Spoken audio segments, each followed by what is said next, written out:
sa nakita namin nga kanina, sa yun din yung lagi namin sinasabi sa kanila na hindi ba pwedeng biruin natin yung kalaban. Masyado tayong nag-relax ng second set, nung layo ng versus na score, di ba? So, sabi nga, ang Ateneo sobrang tiyaga. Grabe yung depensa nila sa baba. Number 1 sila sa stats yata sa league. So, kaya hindi mo pwedeng pag pumalo, iisipin mo patay na. Pag umangat, napuprostrate yung ibang mga player pag umangat yung bola. Iniisip nila, patay na yung bola. So, hanggat matiyatyaga nila, tiyagain nila dahil ganoon katyaga rin yung Ateneo sa depensa. Thank you. Response to you. Siguro kasi mas nakita ko na mas aggressive yung Ateneo nung second set compared to us, na mas naglaylo kami nung second set. Reminder lang din sa bawat isa siguro sa amin na hindi ibig sabihin na nanalo kami ng isang set, maglalaylo kami ng kada set. Kasi hindi natatapos yung game in one set. And siguro magandang experience na din to sa mga bata and sa aming lahat. Kasi nakita din namin talaga at na-experience din nila na kapag naglaylo, parang makikita talaga sa resulta na mas magiging aggressive yung kalaban. So, mas maigi na lumabas yun ngayon kaysa lumabas na ng huli. At least ma-improve pa namin as a team yung nangyari ngayon. Hindi ko lang naman i-credit yun sa akin kasi credit ko din siya sa wing spikers namin kasi hindi naman ako makakablock if hindi sila nakakatapat ng ayos, if hindi sila nakakabilang. So I feel like sila din yung, for them din yung 8 blocks ngayon kasi hindi ko yung magagawa without them, without their support. And syempre yung tiwala nila na ibigay sa akin lahat ng bola, from, kasi siya sequence kasi siya, from receive or dig pass, from set mission siya, tapos yung trust na ibigay sa akin. So parang it's a team effort talaga. So parang grateful din ako kasi binigyan ako ng opportunity na, ang tawag dito, makapag-perform ng gano'n. Pinagkatiwalaan ako. So parang green up ko lang din. Kasi pinaghihirapan namin sa training yung mga coaches matyaga sa amin. So parang effort na lang din ipakita. One of the leaders ngayon, knowing na si Shabana, yung captain din, ay right now wala siya muna sa court.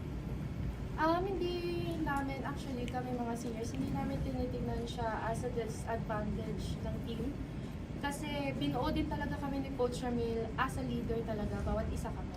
So, masaya din ako kasi hindi nataranta yung buong team na nawala si Shabana. Kasi alam nila na kaya namin, or kaya ng mga bata na mag-step out. And, ayun, kasi binuo din kasi talaga kami ni Coach Ramil as a leader Bawat isa kami. Hindi lang pagiging leader, kundi yung tapang sa loob ng court. Na kahit patago kami nag-pre-season, yung tapang nabuo doon sa loob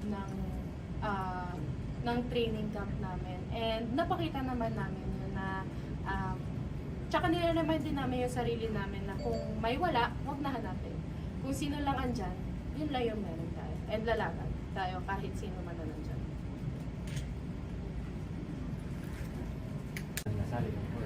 Pero can you just talk to me about yung service siguro? Kasi lalo game by game, di lang yung middles, pero you also have other players. At si Cabradilla nakailang aces din yung fourth set. Can you just talk about the work that your players put in, especially the middles na rin sa service? Actually sa training naman, talagang pinag-uubusan namin ng oras yung service Everyday na nagte-training talagang nakatuto kami sa service. Talaga, yung sinasabi namin sa kanila, kung sa service pa lang makakuha na tayo ng puntos, hindi na kailangan maghirap ng mga spikers natin. Yun talaga yung isang main weapon ng Lasal na since na hawakan ni Coach tong team, talagang in-improve niya talaga yung service reception ng Lasal. Angel, 21 points, then 11 excellent receptions.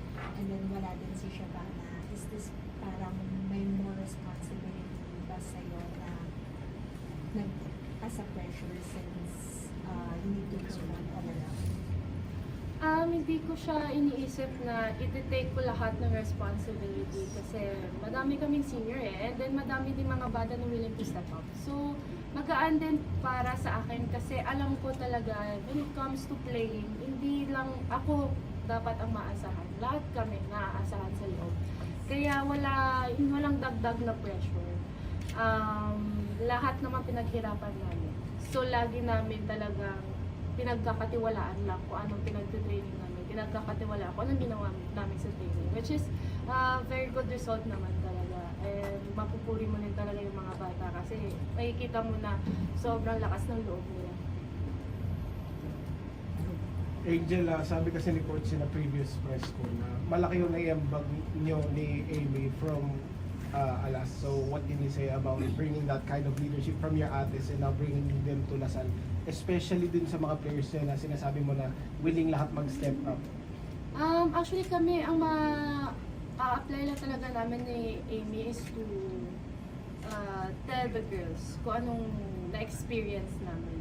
And yung mindset na meron dapat. Kasi I think ang pinaka-importante na ngayon sa volleyball is yung mindset.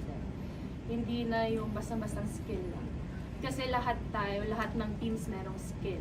So kung meron kaming mindset coming to a game na laki yung paniniwala namin sa team, talagang lalabas at lalabas sa laro.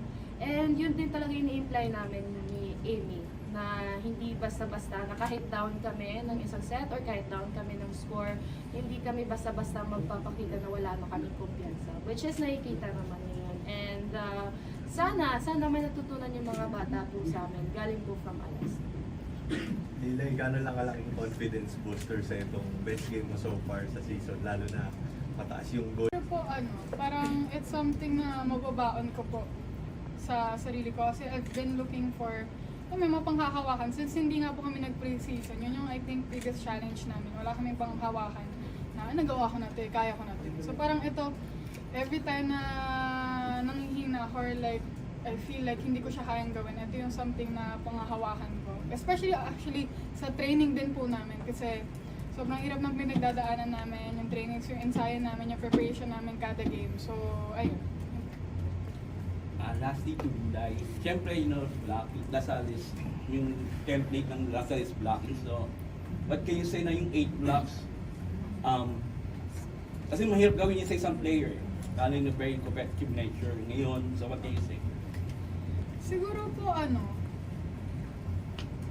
being proud is an understatement kasi ewan ko po, hindi po kasi ako masyadong ma-acknowledge sa mga ginagawa ko Kasi ang lagi kong iniisip, parang dapat lang ganun yung performance ko. Parang dapat lang ganun yung contribution ko. Kasi part na ako ng core ng team Hindi ako isa sa mga tao na dapat nagpapabuhat pa. I believe ako na yung part sa team na kayang buhatin. So parang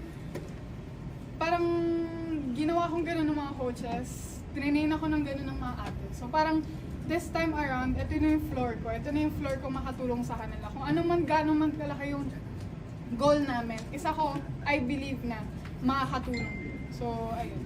More of like, ganun talaga dapat. The standard is always. On that note, congratulations, Coach